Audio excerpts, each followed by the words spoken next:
masuk dalam ibadah kita dengan kesungguhan hati, pikiran, dan jiwa kita.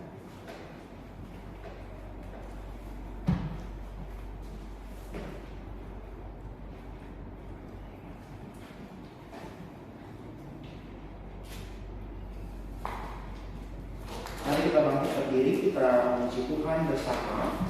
Dari Kidung Jemaat nomor 355, Yesus memanggil, bait 1, 2, dan 3.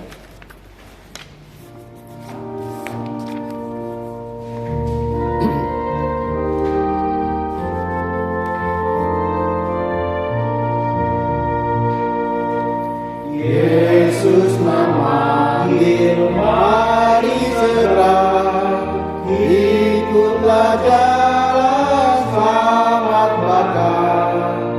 Jangan sesat, dengar sabdanya, hai marilah segera. Sungguh nanti kita akan senang, bebas dosa hati pun tenteram, bersama Yesus dalam terang, di rumah yang kekal. Hai marilah kecil dan besar, biar hatimu kiranya benar. Pilihlah Yesus, jangan gentar. Hai marilah bangga.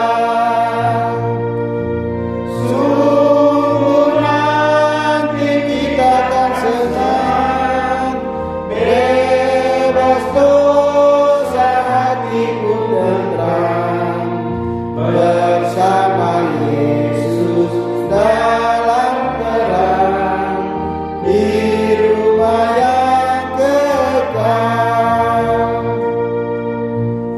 Jangan kau lupa Ia serta perintah kasih-Nya patuhilah.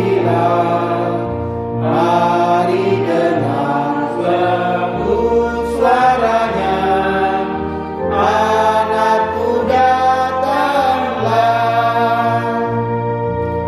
Sungguh nanti kita akan senang, bebas dosa hati pun tenteram, bersama Yesus dalam terang, di rumah yang kekal.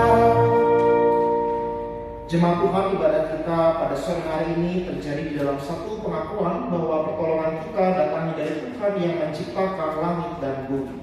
Kasih karunia dan damai sejahtera dari Allah Bapa kita dan dari Tuhan kita Yesus Kristus menyertai kita sekalian. Sebab kebun anggur Tuhan semesta alam ialah kaum Israel, dan orang Yehuda ialah tanaman kegemarannya. Dinantinya keadilan tetapi hanya ada kelaliman, dinantinya kebenaran tapi hanya ada keonaran. Haleluya. Haleluya, haleluya, haleluya.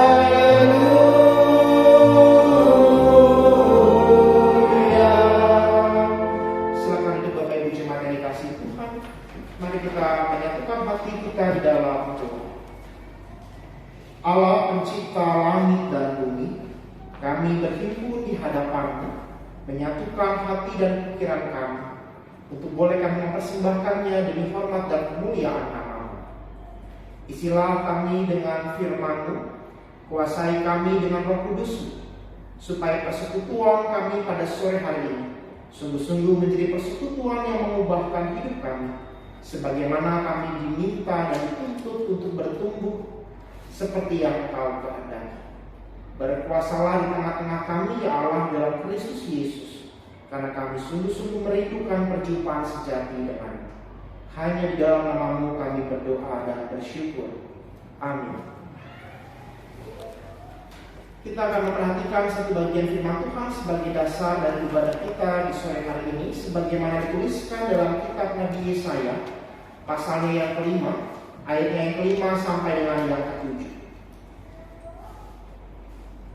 Maka sekarang aku mau memberitahukan kepadamu apa yang hendak kulakukan kepada kebun anggurku itu. Aku akan menebang pagar durinya sehingga kebun itu dimakan habis. Aku akan merobohkan temboknya sehingga kebun itu diinjak-injak. Aku akan menelantarkannya, tidak dirantingi dan tidak disiangi, sehingga tumbuh onak dan duri. Aku akan memerintahkan awan-awan supaya jangan diturunkannya hujan ke atasnya. Sebab kebun anggur Tuhan semesta alam ialah kaum Israel, dan orang Yehuda ialah tanaman-tanaman kegemarannya. Dinantinya keadilan tetapi hanya ada kelaliman, dinantinya kebenaran tetapi hanya ada keonaran. Kita kembali memuji Tuhan Kidung Jumat nomor 39 sebagai pengantar pengakuan dosa kita. Puji beri belas kasih.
Engkau adalah Tuhan yang selalu berbelas kasih atas kami.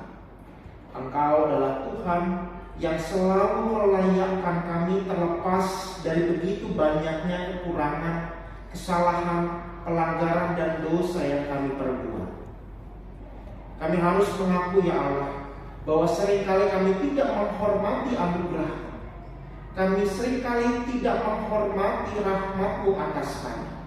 Oleh karena kami lebih suka untuk mengikuti apa yang menjadi kesukaan kedagingan kami. Kami mengabaikan Engkau, kami tidak mentaati firman-Mu, dan kami mengabaikan tuntunan Roh Kudus di dalam hidup kami. Karena itu ya Tuhan Allah kami, di sore hari ini kami merendahkan hidup dan hati kami di hadapan-Mu. Kami mau supaya hidup kami ditahirkan dari segala dosa dan pelanggaran kami, disucikan dari segala kekurangan dan kelemahan kami, dan ditopang oleh kuat kuasa Roh Kudus-Mu, sehingga di dalam menjalani kehidupan ini kami sungguh-sungguh menjalani dengan hormat, dengan takut akan Engkau, sehingga hidup kami pada akhirnya menjadi sebuah kesaksian nyata tentang kasih dan cinta Tuhan terhadap kami yang kami wujud nyatakan kepada sesama kami. Karena itu ya Roh Kudus, tolong kami, mampukan kami untuk bukan hanya menjadi pendengar firman, tetapi sebagai pelaku firman di dalam setiap hal di dalam kehidupan kami masing-masing.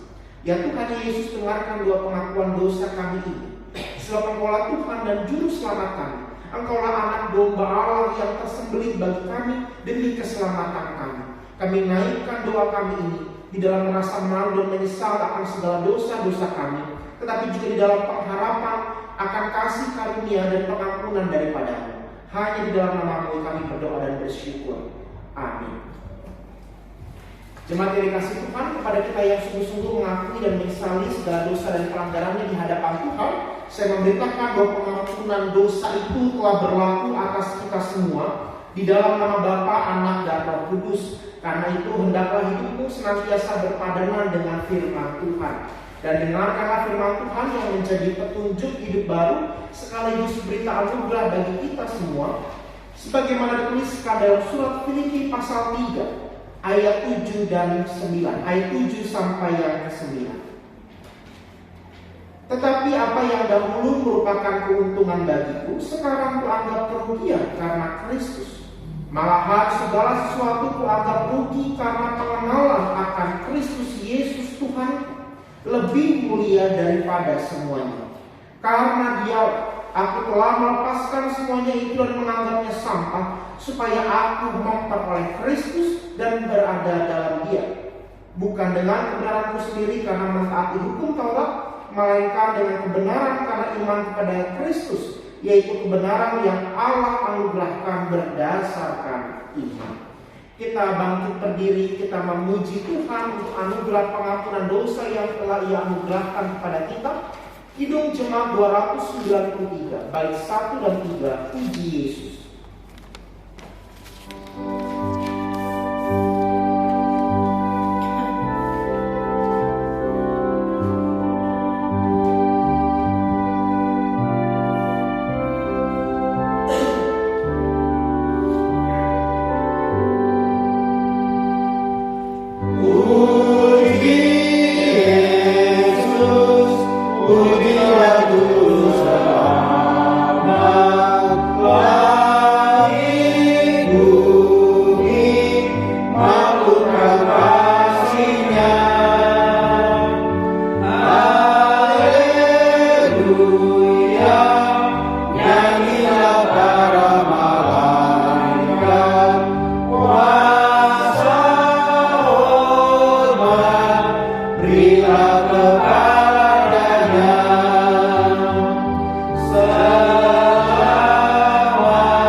Beritakan keagungan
nyatakan keagungannya.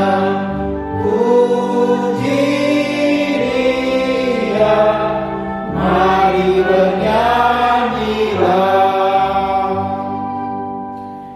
Bersama-sama dengan seluruh umat Allah di masa lalu, masa kini, dan masa yang akan datang, dengan mengingat pada janji pada baptisan kita, maka marilah kita mengakui iman kepercayaan kita. Dengan hati dan mulut kita mengaku bersama-sama, aku percaya kepada Allah, Bapa yang Maha Kuasa, Khalik langit dan bumi, dan kepada Yesus Kristus, anaknya yang tunggal Tuhan kita, yang dikandung daripada Roh Kudus, lahir dari anak darah Maria, yang menderita sengsara di bawah pemerintah Pontius Pilatus, disalibkan, mati dan dikuburkan, turun ke dalam kerajaan maut. Pada hari yang ketiga, bangkit pula dari antara orang mati, naik ke surga, duduk di sebelah kanan Allah, Bapa yang Maha Kuasa, dan dari sana Ia akan datang untuk menghakimi orang yang hidup dan yang mati. Aku percaya kepada Roh Kudus, Gereja yang kudus dan am, persekutuan Roh Kudus, pengampunan dosa, kebangkitan daging, dan hidup yang kekal. Amin. Silakan untuk Bapak Ibu Jemaat yang dikasih Tuhan. Beberapa pokok waktu jemaat. Yang pertama, bulan Oktober dalam kalender TGI adalah sebagai Hari Pekabaran Injil di Indonesia. Maka pada tanggal 22 Oktober yang akan datang, 22 Oktober pada kebaktian pukul 4 sore, Gereja Sola Gracia kebaktian pukul 4 sore di tempat ini akan menerima pelayanan dari Pendeta Liando Nababan, pendeta jemaat dari Gereja Kumuan Kristen Batak Kalimalang. Jadi pada tanggal 22 Oktober yang akan datang, kebaktian pukul 4 sore dalam rangka pertukaran pelayan firman di antara gereja-gereja anggota PGI wilayah DKI Jakarta. Gereja ini akan menerima pelayanan Pendeta Liando Nababan SPH, pendeta jemaat dari Gereja Kumuan Kristen Batak Kalimalang. Lalu kebaktian pukul 4 sore tetap dilaksanakan untuk minggu yang akan datang, dan kita dalam persekutuan orang-orang percaya kita bersama-sama menaikkan pokok-pokok doa syafaat kita di sepanjang minggu ini bagi bangsa dan negara, bagi pelayanan gereja kita masing-masing, untuk kerjasama antara gereja GPI bersama-sama dengan HKBP Pondok Kelapa, dan juga kita tetap mendoakan untuk negara kita di dalam persiapan pemerintah menyongsong pemilu 2024 mendatang. Kita akan menyambut sabda Tuhan, kita akan memujikan dari Kidung Jemaat nomor 457, bait 1 dan 4, ya Tuhan, ya Jah.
perjalanan hidup kami selalu membutuhkan Tuhan.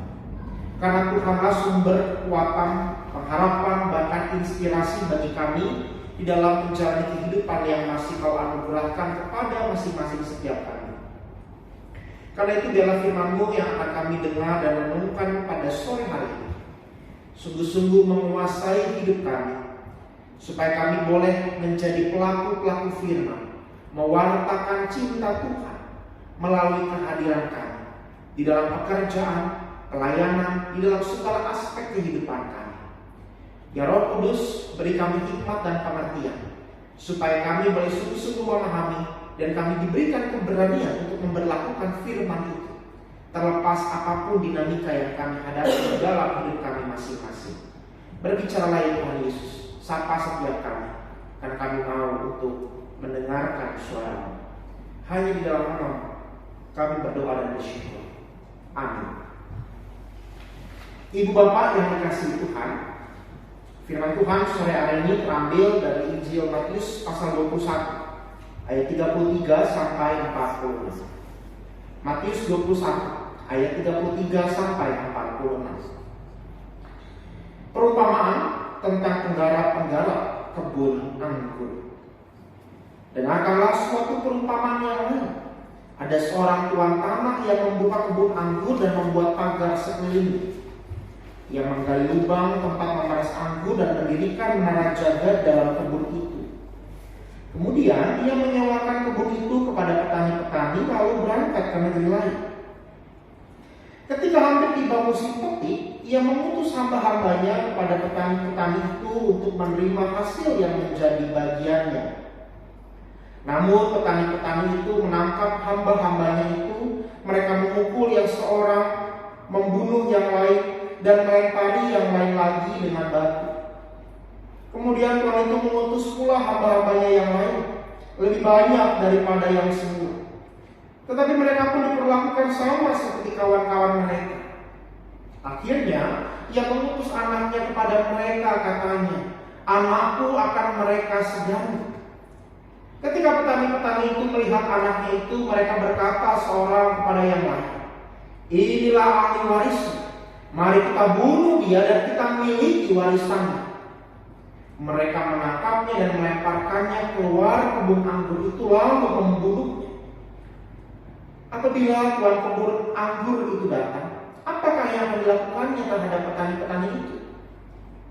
Kata mereka kepadanya, "Ia akan membinasakan orang-orang jahat itu dan kebun anggurnya akan disewakannya kepada petani-petani yang lain yang akan menyerahkan hasilnya kepadanya pada waktunya."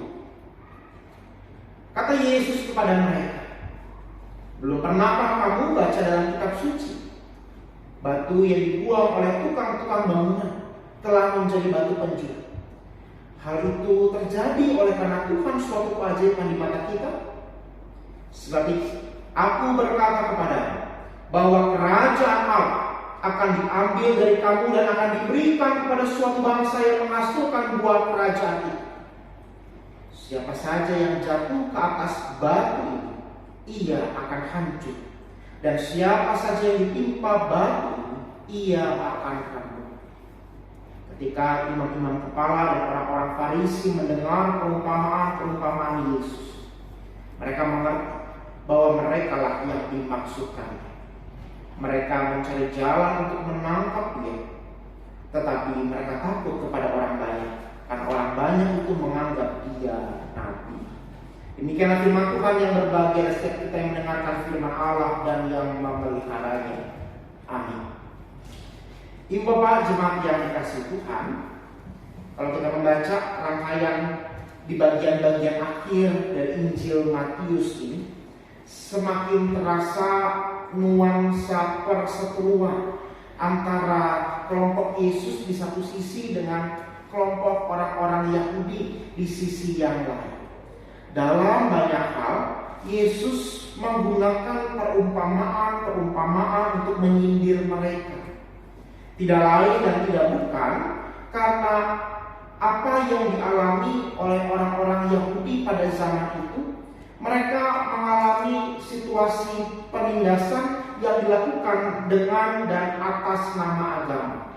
Dan itu terlihat dari gambaran Yesus ketika menggunakan perumpamaan ini, dan dia mengatakan bahwa ketika yang punya kebun itu mengirim hamba-hambanya, yang dilakukan oleh petani-petani upahan itu yang juga diupah oleh sang majikan adalah menangkap, memukul, dan membunuhnya. Tentu ini menjadi sebuah kritik yang sangat tajam bagi imam-imam kepala, orang-orang Farisi, ahli-ahli Taurat. Dan apa yang dikritik oleh Yesus ini kemudian pada ayat 46 membuat sakit hati dari orang-orang Farisi, para imam dan ahli-ahli Taurat. Mereka merasa bahwa Yesus tidak pantas menyamakan mereka yang terhormat secara rohani itu dengan petani-petani yang membunuh utusan-utusan sang majikan, bahkan anak dari sang majikan yang punya kebun anggur. Apa yang membuat Yesus kemudian berkonflik dengan orang-orang Yahudi tidak lain dan tidak bukan adalah karena apa yang dilakukan oleh Yesus adalah sebuah gerakan perlawanan terhadap bentuk ketidakadilan yang dilakukan atas nama agama oleh pemuka-pemuka agama yang tinggal di sekitaran Bait Allah. Kalau kita mundur Bapak Ibu, ketika Yesus memanggil para murid, Yesus memanggil para murid pertamanya itu di sebelah utara di dekat Danau Galilea. Tentu mengapa Yesus memanggil murid di Danau Galilea? Kenapa tidak di selatan, di sebelah selatan dekat dengan Yerusalem?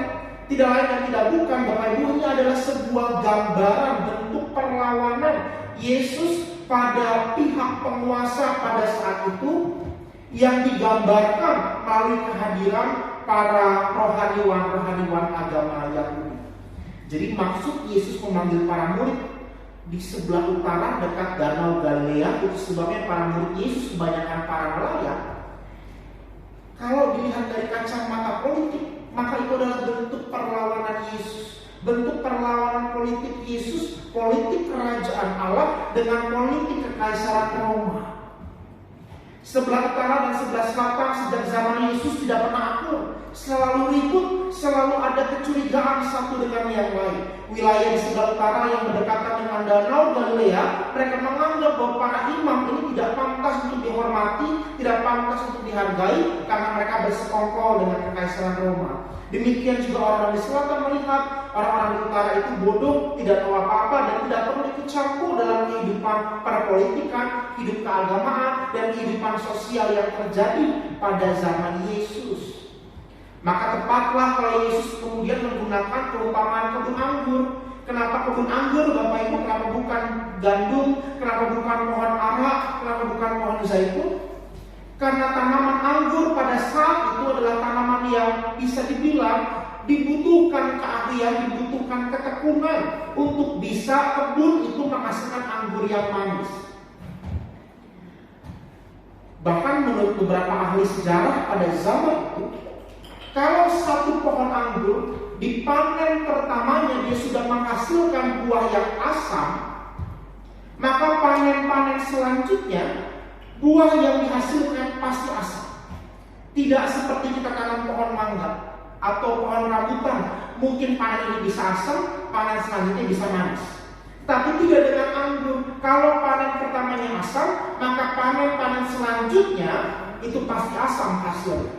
Maka kalau kita membaca di nas pembimbing dalam kitab Nabi Yesaya dikatakan, aku akan mencabut pagarnya, aku tidak akan mengairi kebunnya, dia tidak akan menyiangi pohon-pohon itu tanda bahwa ketika kebun anggur itu rusak satu tanaman, panennya buruk, maka yang harus dilakukan oleh petani pada saat itu adalah ganti yang baru. Hancurkan tanamannya, tanam yang baru dengan metode yang tepat, dengan metode yang benar, supaya ketika panen nanti anggurnya manis. Kalau kita melihat dalam bacaan kita, Yesus memang secara tidak serta-merta mengatakan bahwa ia akan menghancurkan kebun anggur itu. Tapi kita bisa mendapatkan indikasi melalui pertanyaan Yesus. Apa yang akan dilakukan petani-petani itu kalau si tuan majikannya itu yang datang. Maka jawaban dari ahli-ahli Taurat dan orang-orang Farisi, imam-imam kepala pada saat itu dia mengatakan dia akan menyewakannya kepada petani-petani yang lain. Kalau itu terjadi, tapi bagaimana kalau itu tidak terjadi? Justru malah petani-petani itu juga membunuh si sang majikan. Maka tidak lain dan bukan cara untuk membaharui sistem yang sudah rusak, kebun yang sudah rusak, itu adalah dengan menghancurkannya. Sebab itu di pasal 44, siapa saja yang jatuh ke atas batu ini ia akan hancur, dan siapa saja ditimpa ia akan remuk. Ayat 44 tidak bisa dilepaskan dari ayat 42. Demikian juga ayat peraturan 44 tidak bisa dipisahkan dari rangkaian kisah kebun anggur dari ayat 33 sampai dengan ayat 41. Bahwa kebun anggur yang bobrok, kebun anggur yang rusak itu karena dikelola dengan tidak benar oleh para penggarap-penggarap kebun anggur. Yesus masuk kemudian dengan sebuah kutipan dari kitab Mazmur 118. Batu yang dibuang oleh tukang bangunan telah menjadi batu penjuru. Batu penjuru itu apa Bapak Ibu?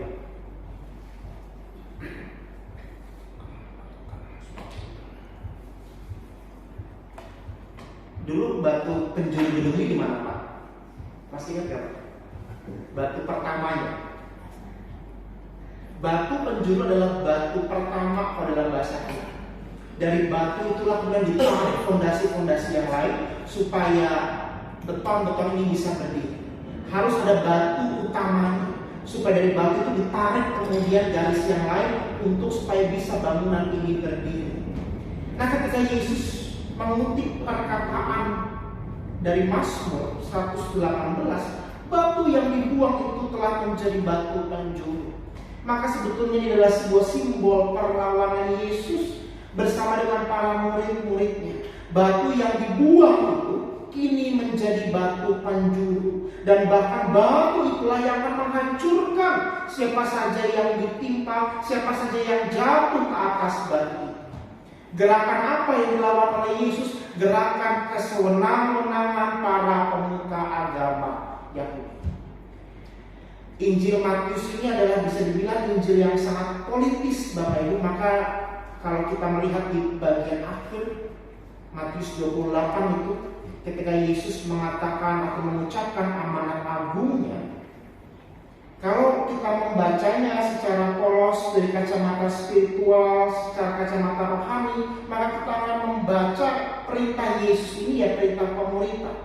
Tapi kalau kita membaca dalam kacamata politik pada zaman itu, maka perkataan Yesus, ketahuilah, aku menyertai kamu senantiasa sampai akhir zaman, itu berbicara soal dominion, soal kekuatan, soal kuasa, soal power Yesus yang melampaui kekaisaran Roma pada saat itu, bahkan yang melampaui kekuasaan para pemuka agama. Ketahuilah, aku senantiasa menyertai kamu sampai akhir zaman. Roma punya batasan wilayah.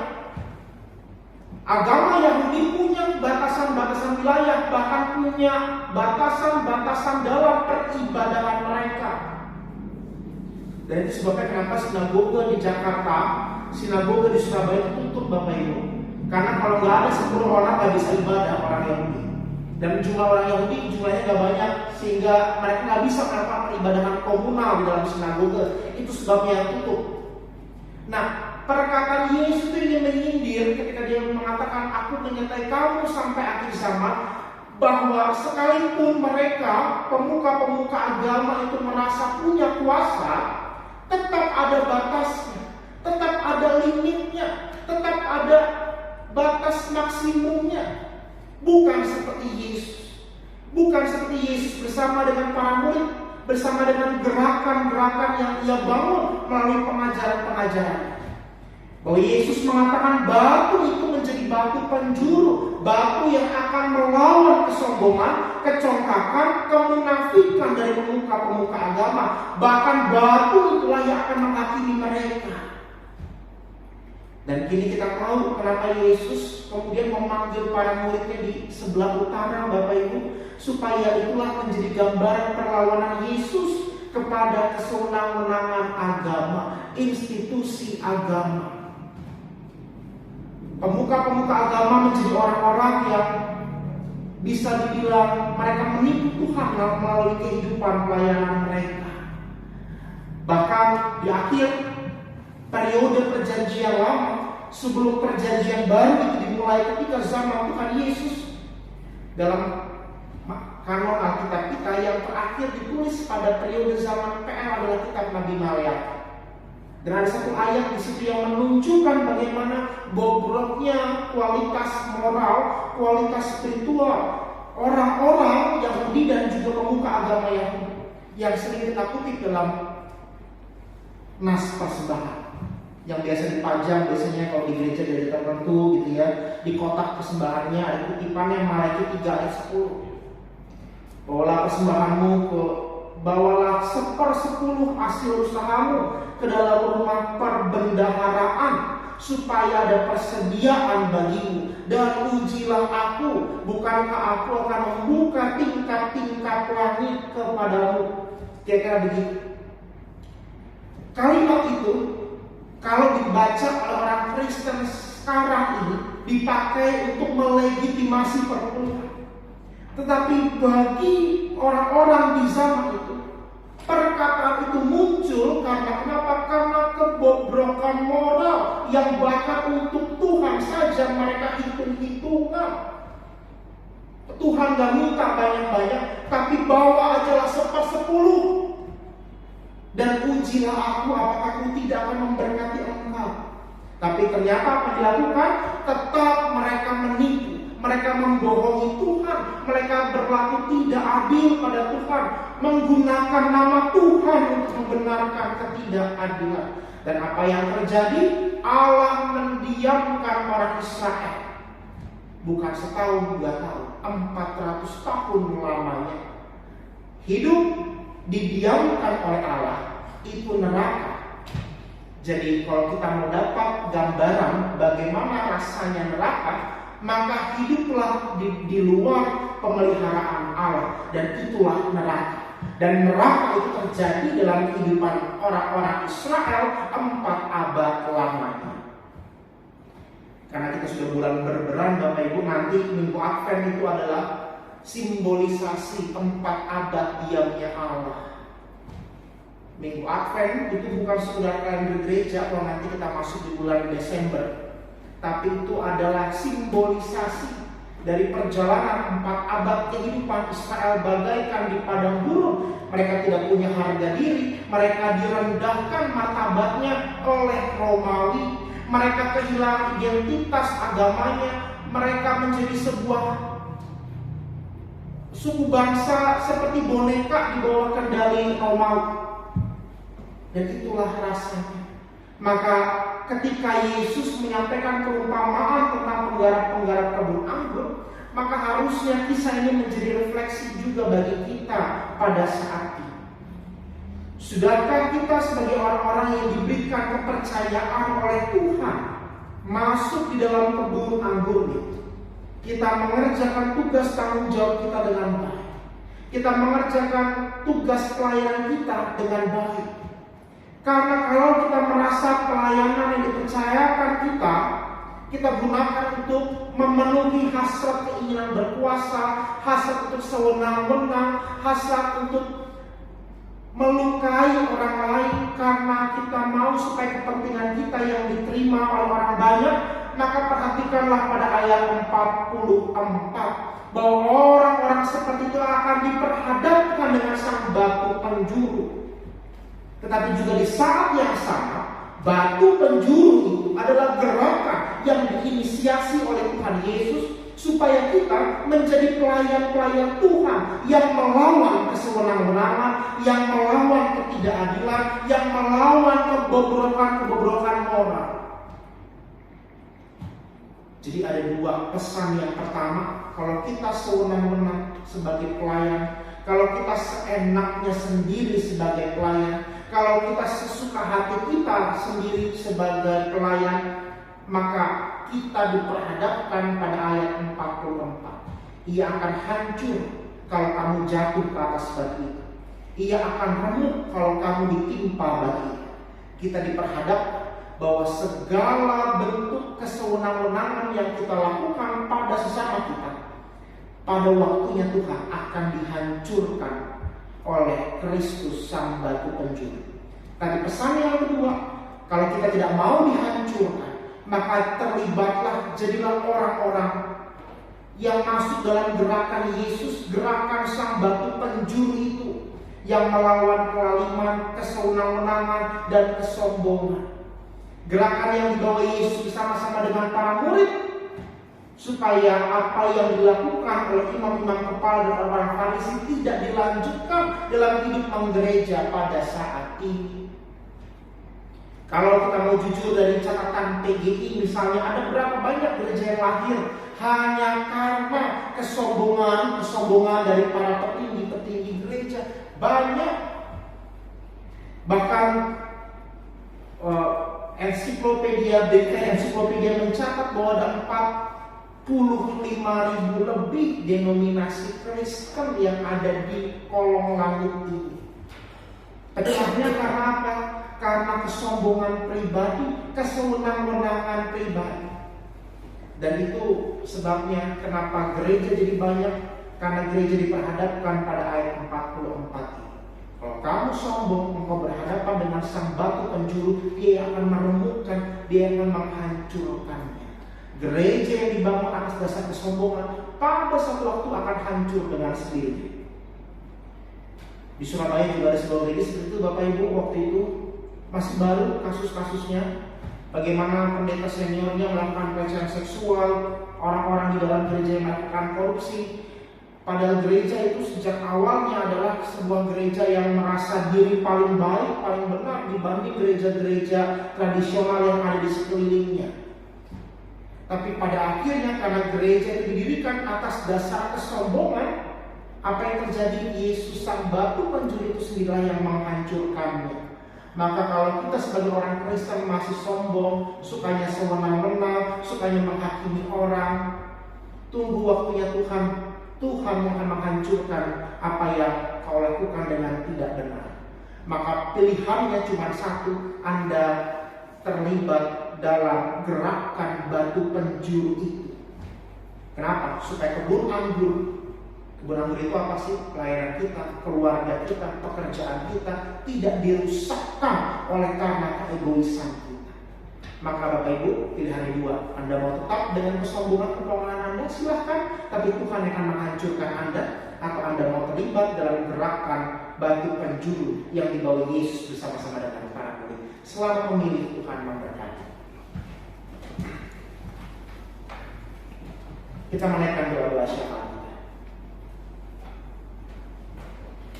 Tuhan Yesus Kristus, kami telah disegarkan dengan firman-Mu, bahwa firman-Mu itulah kekuatan dan inspirasi bagi kami. Bahkan firman-Mu adalah teguran bagi kami supaya kami hidup dalam pertobatan. Kami berterima kasih kalau ternyata Tuhan yang mengizinkan kami masuk di dalam kebun anggur kepunyaan-Mu. Kami dilibatkan Tuhan masuk sebagai penggarap-penggarap di kebun anggur itu. Maka ketika kami diberikan kepercayaan oleh Tuhan untuk melayani, untuk punya kehidupan yang layak, untuk punya pekerjaan yang baik, untuk hidup di dalam kehidupan yang baik, buat kami tidak sombong, buat kami menjadi orang-orang yang tidak sewenang-wenang, buat kami menjadi orang yang peka, yang peduli. Sebagaimana Engkau ya Kristus sang batu penjuru, Engkau menghendaki murid-murid, bahkan juga kami pada saat ini, untuk menjadi orang-orang Kristen yang berani melawan segala bentuk kesewenang-wenangan dan kelaliman. Buat kami menjadi orang Kristen yang rendah hati dan tidak sombong. Buat kami menjadi orang-orang Kristen yang mau terus ikut di belakang Tuhan, bersama-sama dengan Tuhan melawan apa yang tidak benar, mengubah apa yang salah, memperbaiki untuk supaya kehidupan ini menjadi lebih baik. Maka biarlah firman itu menjadi rema dalam hidup kami masing-masing. Kami juga mau berdoa Tuhan bagi bangsa dan negara kami Indonesia. Kami mendoakan secara khusus Tuhan untuk beberapa daerah di sekitar Jakarta yang mulai mengalami kekeringan parah. Kami tahu bahwa bangsa ini milik Tuhan, bahkan hidup kami pun kepunyaan Tuhan. Maka biarlah Tuhan bangsa kami boleh diberikan kekuatan oleh Tuhan, diberikan pertolongan oleh Tuhan, supaya kami mampu melewati masa-masa kemarau ini, masa-masa kering ini dengan kekuatan dari Tuhan. Kami mengakui Tuhan bahwa kerusakan alam yang terjadi itu karena juga ulah kami sebagai manusia. Maka Tuhan, kami mohon biarlah kami juga diberikan kesadaran oleh Tuhan bahwa kami pun harus terlibat di dalam upaya-upaya pelestarian lingkungan. Tolong kami Tuhan, tolonglah mereka yang mengalami kekeringan, pakai kami menjadi saluran berkat. Kalau ada kesempatan untuk kami boleh berbagi berkat dengan mereka yang mengalami kesusahan karena situasi alam yang sulit pada akhir-akhir ini. Kami juga mendoakan Tuhan untuk persiapan bangsa kami memasuki tahun politik 2024. Beri kedamaian Tuhan, beri ketentraman dan ketertiban bagi bangsa kami. Setiap calon-calon presiden pun berasal dari Tuhan. Maka biarlah Tuhan mereka sebagai calon-calon presiden ini boleh menunjukkan sikap yang tepat, yang benar, yang menjaga kedamaian, menjaga ketertiban, menjaga persatuan dan kesatuan di antara kami semua warga negara Indonesia. Beri kami sebagai warga negara Indonesia kedewasaan dalam berpikir, dalam memilih dan menentukan siapa yang akan kami pilih menjadi pemimpin kami. Supaya kami semua pada akhirnya boleh terlibat dalam pemilu yang mendatang, dan kami semua boleh terlibat aktif menciptakan situasi politik yang aman dan damai. Kami juga mau menyerahkan gereja-Mu Tuhan di tempat ini. Kami berdoa untuk kerjasama yang terjalin antara HKBP Pondok Kelapa bersama dengan GPI. Kedua gereja ini milik Tuhan. Kedua gereja ini kepunyaan Tuhan. Bahkan setiap pelayan, setiap anggota jemaat dan simpatisan pun kepunyaan Tuhan. Maka berkatilah kerjasama gereja ini ya Tuhan. Kami mendoakan pertama-tama untuk HKBP Pondok Kelapa Tuhan, bersama-sama dengan pendeta jemaat, pendeta Albert Manalu, bersama dengan seluruh sintua yang melayani. Tuhan kiranya yang memberikan kesatuan hati di antara para pelayan jemaat-Mu di HKBP, sehingga mereka bersungguh-sungguh menjadi teladan dan inspirasi bagi setiap anggota jemaat. Demikian juga bagi jemaat Tuhan yang berjemaat di HKBP Pondok Kelapa, Engkau yang memberkati mereka dengan berkat dari sorga, Engkau yang mempersatukan mereka dengan cinta kasih-Mu.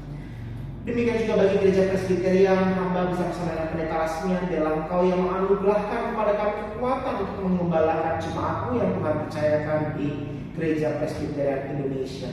Berkati setiap para pelayan jemaat, maupun juga jemaat dan simpatisan, beri kesatuan hati supaya kami boleh sungguh-sungguh saling mendukung, menopang di dalam pelayanan kepada hormat dan kemuliaan nama Tuhan. Ini doa kami Tuhan, kami menyerahkan setiap anggota-anggota jemaat kami, anggota keluarga, kerabat, sahabat kami yang mengalami pergumulan-pergumulan kehidupan mereka, pergumulan pekerjaan, pergumulan keluarga, mencari pasangan hidup, menanti keturunan, pergumulan relasi yang rusak dengan pasangan hidup, dengan anak, dengan mertua, dengan menantu, dengan keluarga, dengan kerabat, mereka yang bergumul dengan kelemahan tubuh karena usia, karena sakit dan penyakit, pemulihan pasca sakit, kami membawa mereka semua ke dalam tangan Tuhan. Biarlah Tuhan yang menganugerahkan apa yang tepat sesuai dengan apa yang kami perlukan dan butuhkan. Berikan kepada kami kekuatan, berikan kepada kami pengharapan. Karena kami tahu bahwa tanpa kekuatan dan pengharapan dari Tuhan, maka hidup kami menjadi kehilangan arah. Tetapi karena Tuhan, karena pengharapan dari Tuhan, kami yakin kami akan mampu menjalani hari-hari kami yang masih Tuhan berikan kepada kami. Ini doa kami yang jauh daripada sempurna, yang kami persembahkan hanya di dalam nama Yesus Kristus, Tuhan dan Juru Selamat kami yang hidup. Amin. Jemaat yang dikasihi Tuhan, kita akan memberikan persembahan, dan firman Tuhan yang mendasari persembahan kita terambil dari Roma 12 ayat yang pertama. Karena itu saudara-saudara, oleh karena kemurahan Allah, aku menasihatkan kamu supaya kamu mempersembahkan tubuhmu sebagai persembahan yang hidup, yang kudus dan yang berkenan kepada Allah. Itulah ibadahmu yang sejati. Sampai kantong persembahan diedarkan, kita angkat pujian Kidung Jemaat 450, bait 1 dan 4, hidup kita yang benar.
Kami telah mengumpulkan persembahan kami, ya Allah. Inilah bentuk ungkapan syukur dan tanda kasih kami kepadamu. Terimalah dan kuduskanlah persembahan kami ini, supaya persembahan yang kami kumpulkan ini menjadi dupa yang harum di hadapan-Mu. Ajarkan kami untuk senantiasa mempersembahkan yang terbaik dari dalam diri kami, karena itulah yang Kau kehendaki dari setiap kami, ya Allah. Tolong kami supaya di sepanjang hidup kami mempersembahkan hidup dan diri kami sebagai persembahan yang hidup, yang kudus dan yang berkenan kepadamu. Berilah hikmat kepada mereka yang akan mengelola dan menghitung persembahan ini, supaya persembahan ini sungguh-sungguh dapat kami pergunakan bagi pelayanan gereja-Mu, ya Tuhan, di tempat ini. Di dalam nama Yesus Kristus kami berdoa. Amin. Kita memuji Tuhan mengakhiri ibadah kita. Kidung Jemaat 362, bait 1, 2, dan 4, aku milik-Mu Yesus Tuhan.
akan doakan doa yang Tuhan Yesus ajarkan kepada kita.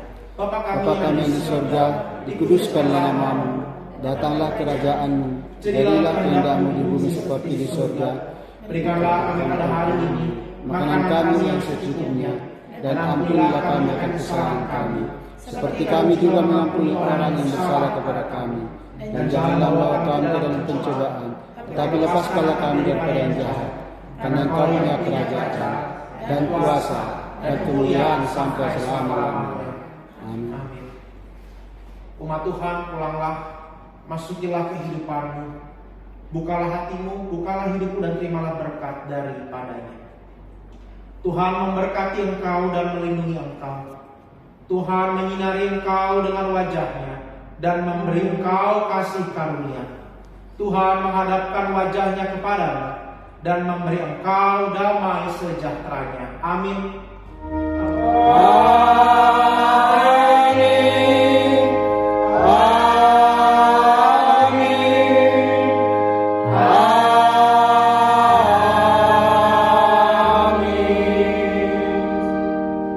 Silakan duduk, satu duduk bagi kita.